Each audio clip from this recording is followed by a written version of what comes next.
Welcome to the FLOCERT podcast. Today's episode is a special one as we mark an important leadership transition in FLOCERT's operations across the Americas region. For more than 16 years, Carlos Villalobos has led our operations from our office in San José, Costa Rica. With his retirement coming up in March next year, we are celebrating his contributions and also looking ahead to the future. On January 1st, 2026, Tania Kaimowitz Rodríguez will step into the role of Regional Director Americas. Today I have the pleasure to have both Carlos and Tania with me to reflect on their experiences, share insights on the region, and talk about the future of our work.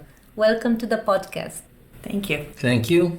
Carlos, the first question is for you. Looking back over your years at FLOCERT, how has the way we carry out assurance work changed? And what would you say were the most important changes? Well, we have internal and external changes. When I'm talking about externals, all the producers, what they and workers have been doing. At the beginning, we started as a certification process with a lot of, let's say, hard copies, reading. Imagine the mail bringing those boxes where you take the papers, read the papers. Was amazing the way they were managing this, and definitely we need to recognize how the producers arrange themselves to send all that information to FLOCERT. So the other thing is, definitely the understanding of the standards was something important, not only for customers, also for us, because at the beginning, when you are implementing a certification system, you need to understand about the standards, and something the standards were not exactly as clear as we thought at that time.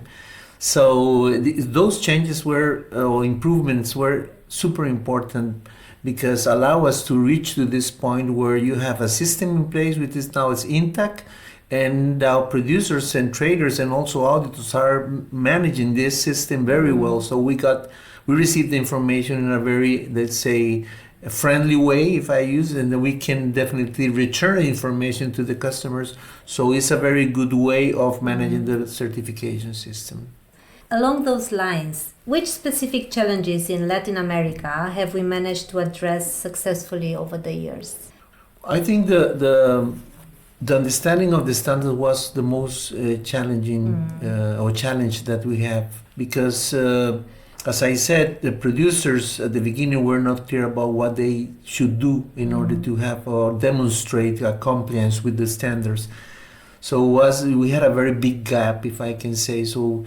During the time we were through trainings and other things, other tools, we were making our analysts and also producers to understand better, including also auditors because those are the ones who evaluate the companies. If they don't understand that, should be or is very difficult to make sure that the producers are really implementing the standards. So I think that one was the most important one that I can perceive, or I know that had happened a long time ago. And in which areas do you see new or continued challenges? Well, with the new improvements that is happening in the system, but also the new standards and new regulations in Europe, those things are new also for us and the producers. So we need to see how those things are going to be met in the future, because it's something very challenging in some areas. Because customers need to implement many big changes. For example, this geolocalization or things related to the human protection. So those are the things that it will be very challenges, because then the non-developing countries, this is something big. So I think that part will be a very big challenge for the future. Tania, now the next question is for you. Looking at the present, what are the most prevalent issues on the minds of customers in the Latin America region when it comes to fair trade certification?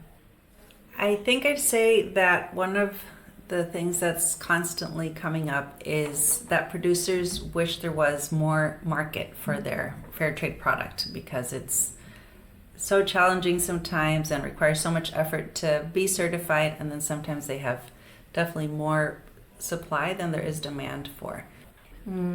Is it something that we can do to support them? Yeah, I think that issues that, as the certification body, that's not something that is in our realm of control. I would hope that it is something the fair trade system and the NFOs can work on developing more of that market. But as FLOCERT, I don't necessarily see that we it's not can our influence role. that. Yeah, exactly. As you begin your new position as regional director, how will customers and stakeholders be informed about this transition?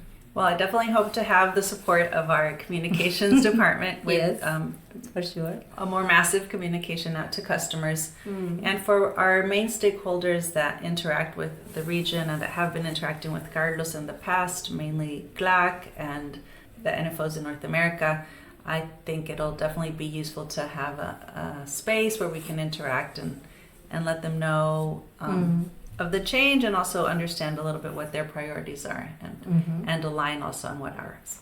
Will there be any changes for customers when it comes to their certification? Anything that you can already give a heads up on? Well, my intention is for them to not even notice the change and for this to be a seamless transition. I've been working hand by hand with Carlos, who's been, a wonderful mentor. And the idea is to continue doing the wonderful work that the region has been doing all these years. So hopefully it'll be seamless for them. Carlos, coming back to you.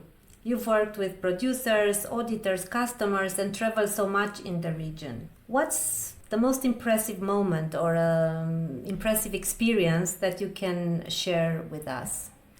Well, I think always visiting the producers and knowing their conditions and what they need and all the let's say situation that they are facing, I think this is something important and is where the system is super important because it's allow them to start bringing them to a different point of economy, if I can say, that they can implement and do and have some, let's say, a living wage and living income, things like that, super important. So being with them and also knowing that the help that they need from the to understand better the standards was very, very important.